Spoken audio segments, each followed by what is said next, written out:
the water's fine, homie, jump into the deep end. Sow it, you will reap it. We talking how to start it, how to grow it, how to keep it. Take a deep breath. You are now rocking with Founder. Varun, welcome to Founder Secrets. Thanks, guys. Appreciate you having me on here. You are an entrepreneur in digital health with Illuminate Health, which we'll talk about in a bit. But you also struck me, I remember the first time we met, as like a very kind person. And well, thank you. I think that's a bit it's a bit rare, I think, in the business world, because I think we've been told you have to be a shark, right? You have to be like tough, ruthless to be successful. And I'm wondering, how do you feel about that? That's an interesting point. I think that, yes, you definitely have that perception in terms of, needing to be ruthless and definitely come across my fair share of people like that. But on the other hand, I think more and more people do realize the value of, authenticity and just having genuine, good people to work with. So I think we're starting to see a little bit of that change. But not to say that, that continues to be, a challenge in a way too, right? Because you have to adapt to the kinds of people that you come across. So anyway, that's my quick, off the cuff reaction to that. No, I appreciate you being that way, because definitely led to us connecting. And otherwise, I think you're right. Some of those relationships just end up not going anywhere because one person's so ruthless. And maybe I'm just being nice because it's you, Flavio, right? I mean, you seem like a nice guy. You actually go home and are mean to your family at night. And that was such a nice way of turning it back on Flavio. But you're in Indianapolis. How is the kind of startup scene in Indy? Carmel. Yeah, Carmel, Indianapolis. It's been up and coming. I know that there's many initiatives in Indiana trying to spur more startup growth. I think majority of the tech innovation has been in the MarTech space, or marketing tech, just given this is where Exact Target started and Salesforce acquired and all that fun stuff, right? So, but I think that there's more coming up from a healthcare perspective over time, but still slow. Lots more to be done. Anthem, one of the largest health insurance companies in the world, is based in Indianapolis, no? It is. We definitely have a decent presence of Anthem, Roche, Eli Lilly, obviously all the health systems, Indiana University Health, Community, right, Franciscan, tons. But I think definitely from an innovation perspective, it's nowhere along the lines of a Mount Sinai in New York or UPMC and, what you see on the West Coast as well. With innovation. So I think for digital health, it definitely still is, Boston, New York, San Francisco. Yeah, so we throw around digital health around, and I think I'm in the industry, but sometimes I wonder what it means too. So I was hoping maybe you can define it for the audience. Yeah, absolutely. So honestly, to me, very simplistically, digital health is delivering healthcare services to patients or consumers using technology. That's what digital health is. So, so when someone is having a consult via telehealth, as it's called, where it's just like you and I, right? We're talking, and being able to see each other. That's a way of digital health. So, similar to what we're doing at Illuminate, that's digital health, because it is patient facing, it's leveraging technology, and it's delivering care. So how did you get into that? I saw you worked at Motorola a while back. Man, by the way, big time with that one. The CEO of Motorola just threw a wedding here where we're at on Cape Cod. Apparently, Bruno Mars came. It's like a $7 million wedding. And, oh, no kidding! I was All talking to one of the waiters, and I couldn't figure out are they still using Motorola? Like, were people that work at Motorola still required to use Motorola phones, or are they like, you know what? It's fine now. You can use iPhones. They've definitely made a great comeback, right? Because they were the pioneers in a way with the StarTech phone, and I used to think I'm so cool with the two-way pager that was like this big box on my belt. But over the years, I mean, I'll be honest, I did try a couple of their newer phones because I think wasn't Google licensing their phones Right. at some point. I think that, they bought some of them. But yeah, Motorola was a great company as kind of a starting point From from. Motorola, then your Yep. Oracle. So like, how did you go from that to founding a company in digital health? Yeah, I think all those companies just gave me a solid foundation, right? In enterprise software, engineering, whether it's client delivery of solutions, whether it's building, and then even, some of the healthcare companies I was part of post MBA, just getting that healthcare domain knowledge and innovating from within, right? Versus externally, so to speak. So I think it all sort of was a great building up, right, to launching a company. And that too happened by chance, if you will, I would say, because when I was ready to transition from my last corporate gig, one of the conversations in my network ended up being with my now co-founder, who, looking at my healthcare background, started sharing all his challenges with managing medications. And it was interesting because leading up to that conversation, I had myself gone through personal experiences with mismanagement of medications and, bad prescriptions and so on. So it was kind of a good meeting of the minds because I had already started thinking about that space and, how as educated consumers, we still don't have what's called health literacy, or that awareness that, oh yeah, we should double check, is this dosage of the medication good? Or can I take this with another med I'm taking? And, all kinds of those things. So that's kind of how it came about, that there's something that, we got passionate about in terms of helping impact people's lives, making it safer, making it simpler to manage meds for people taking, 10 meds a day or more.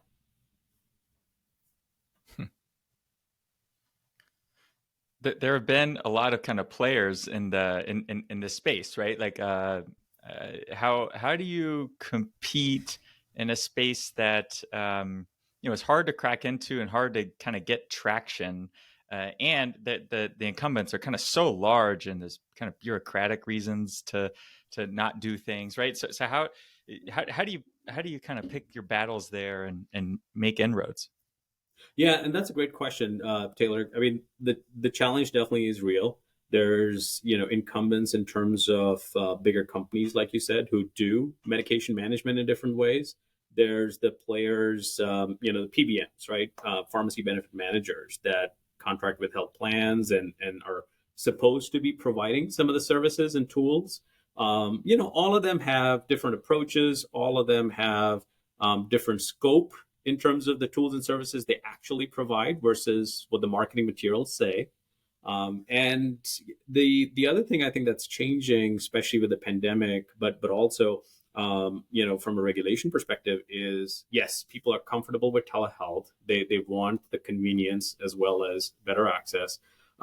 Reimbursement is catching up from a telehealth perspective, and then especially for us pharmacists as kind of the third most trusted professional in healthcare, physician, nurse, pharmacist, is being recognized as a provider in many states and is seeing more of a reimbursement pathway as well. And, several studies have now demonstrated their, efficacy or effectiveness in as part of the healthcare ecosystem. So I think all of that coming together has also spurred more innovation and more competition, which is great, right? It'll just help us, get better and be more on top of our game. But we definitely have a lot of confidence in the technology we've built, which is taking that approach of simplifying it and automating a lot of that hard work that needs to be done in managing one's meds and really establishing that trust, with that patient to give them the tools, but also having the care be driven by a pharmacist. So that's kind of how we, think of ourselves and talk about ourselves when it comes to sort of other players out there. You're really speaking Flavio's language around pharmacists. You don't have to convince me. I was curious, how did you meet your co-founder? Is he a pharmacist?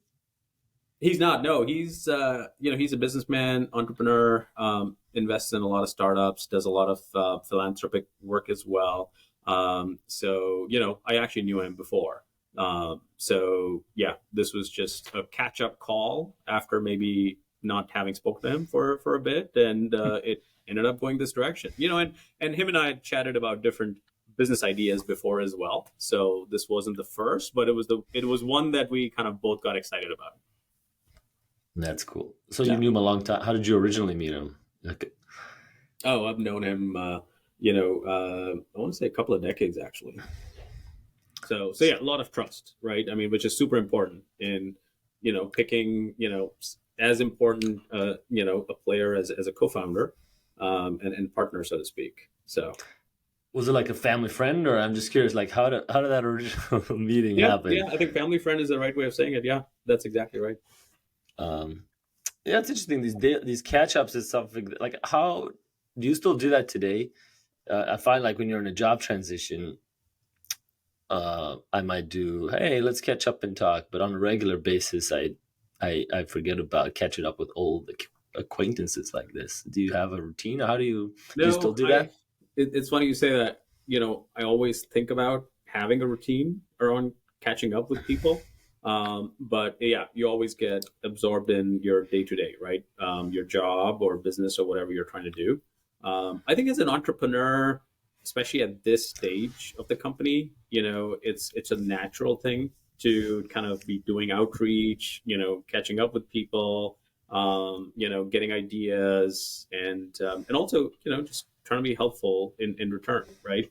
And then now sort of having pivoted one time from our original business model, being a sounding board for other folks, right, looking to get into digital health, has also been fulfilling, right? Because I'm super passionate about, how can I help the next person, save some cycles by at least sharing, what we tried and worked or didn't work, versus them having to just go through it all, again, if you will. Yeah, quick note, there is this thing I just came across called Clay.Earth. It's a AI tool that takes your LinkedIn and your email, and it pops out every day people you might want to connect with or reach out to. I started using it recently. Thought it was pretty good to know. Yeah, I'll check it out. Thanks. All right. So then, Taylor, any question from you? Yeah, I mean, I'm just curious, like, on the tech side. So you talked about how the tech kind of makes you different. Can you speak, like, what is the tech? Like, what is it really to a lay person? So very simplistically, it's technology that helps you organize medications into a personalized daily schedule so that you know exactly which medication has to be taken, when, and how. And, having that trust to say, yep, we did all the medication safety checks so that all these meds that Taylor is supposed to take are going to be safe and not cause any unexpected reactions, complications, and things like that. And of course, I can use some AI terminology that's behind the scenes and all that fun stuff, right?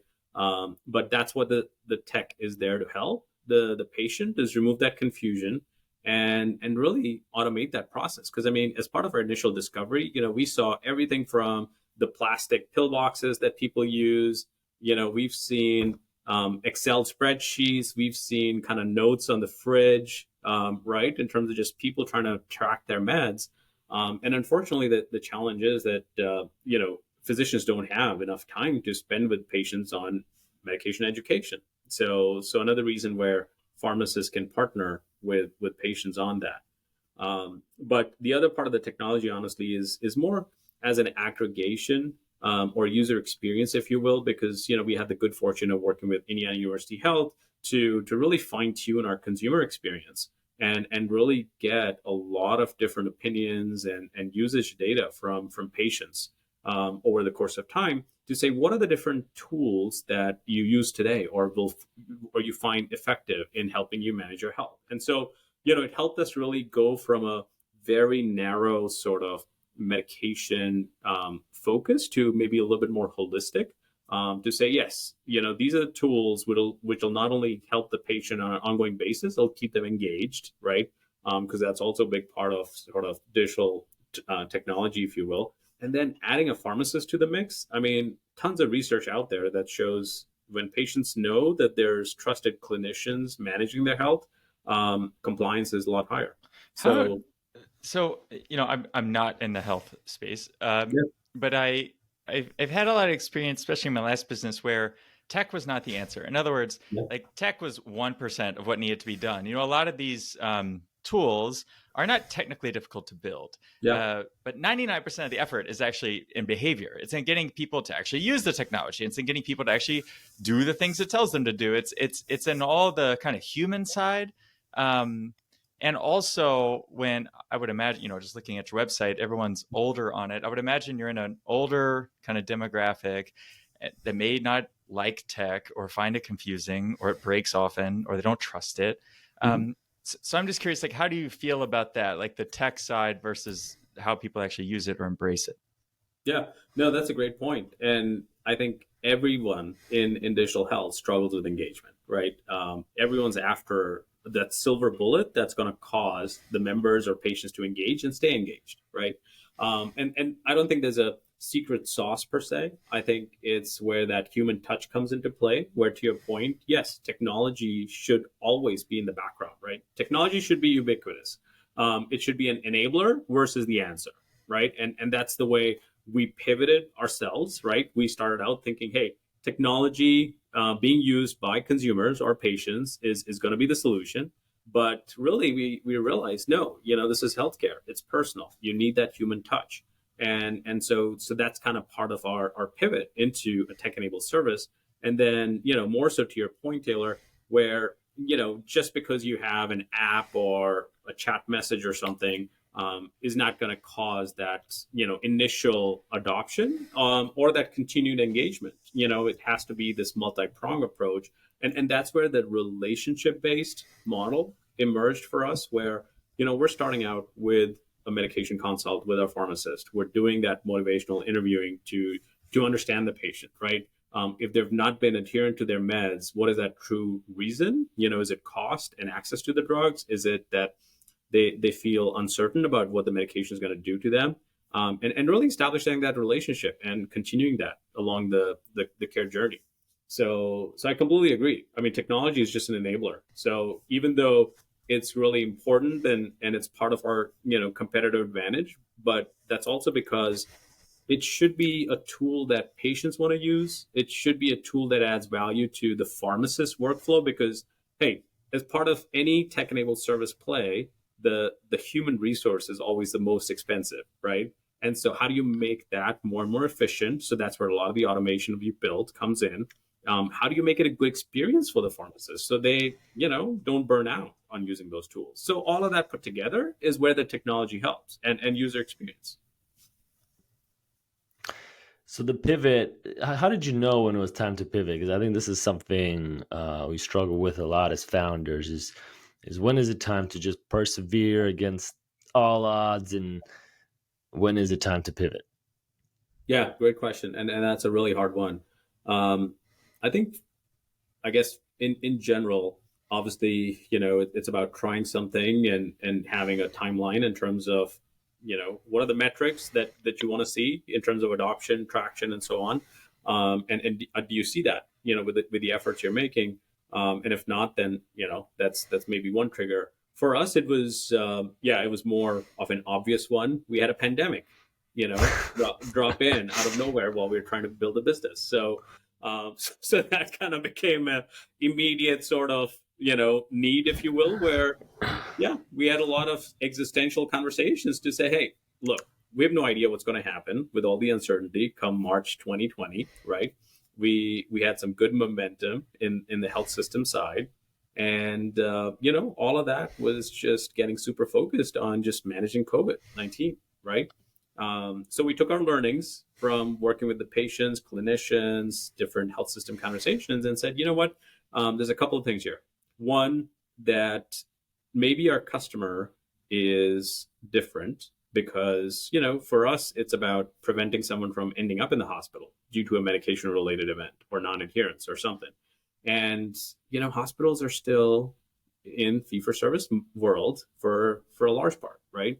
So the incentive truly is with who's paying the healthcare claim or the bill at the end of the day, which is the insurance companies or your self-funded employers. So whether that's Medicare, Medicaid, or commercial plans. So that was one big sort of pivot, is changing the target customer, and then just realizing, yeah, technology is not the only answer, and clinicians are already so busy that we need our own clinicians as part of the solution, to make it a tech-enabled service. So that was kind of our journey through it, and yeah, it was a great learning experience.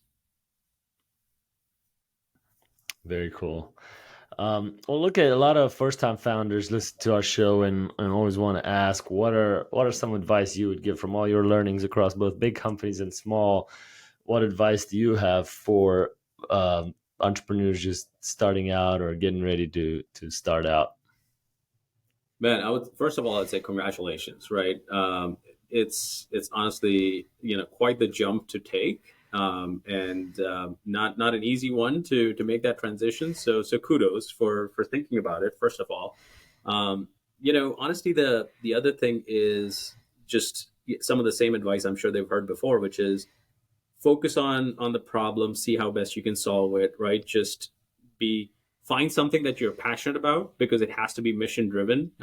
Yes, you hear all the glamorous stories of people exiting and stuff, but hey, it's a lot of hard work, right? It becomes your life, especially in the early days. So it definitely has to be something you believe in and want to solve, and don't do it alone, right? It takes a village, and so definitely find the right partners, whether it's co-founders, supporters, whatever you need, and don't be shy about asking for help.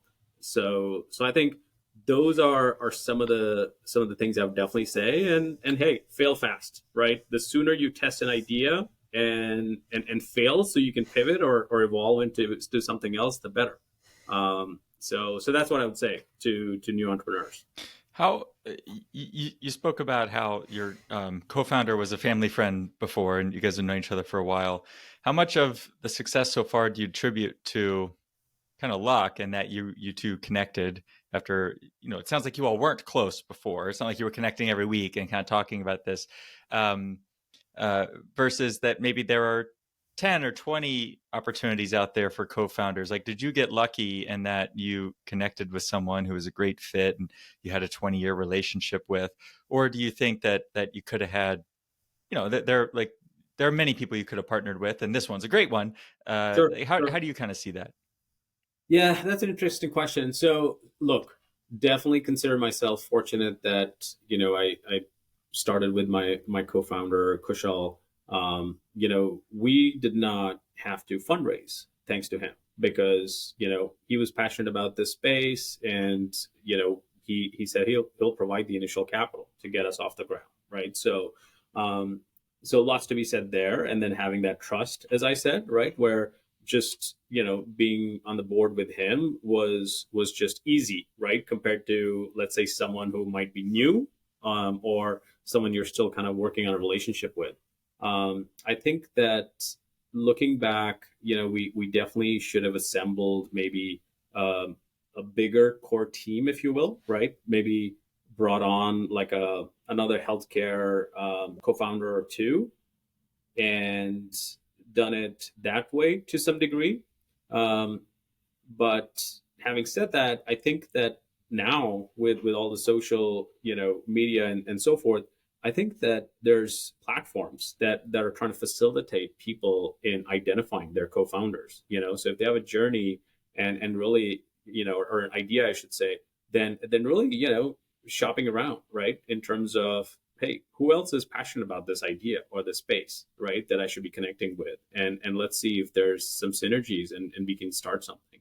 So I think it's like you said, it's preparation, opportunity, it's luck, right, all the above that go into making something a success. And hey, we're still a work in progress, right? So we'll keep plugging away, and but appreciate having conversations like this. For sure. All right. Anything that you want to kind of plug or, Flavio? Yeah. Any last shares or anything you want to share with the group, with the crowd? Hey, obviously, very passionate about what we're doing at Illuminate Health. So yeah, I would love for people to check us out. There's pharmacists who want to come join our mission. Folks who are looking to be a part of the mission from an investment partnership perspective or other collaborations. Welcome them. Awesome. Thank you so much, Varun, for joining us today. Hey, thanks for having me. Really enjoyed the conversation. Bye. Thank you for rocking with the homies. Taylor, Trusty, and Flavio. Seize the day, own it. Until next time, hold it down, hold it down. Hey.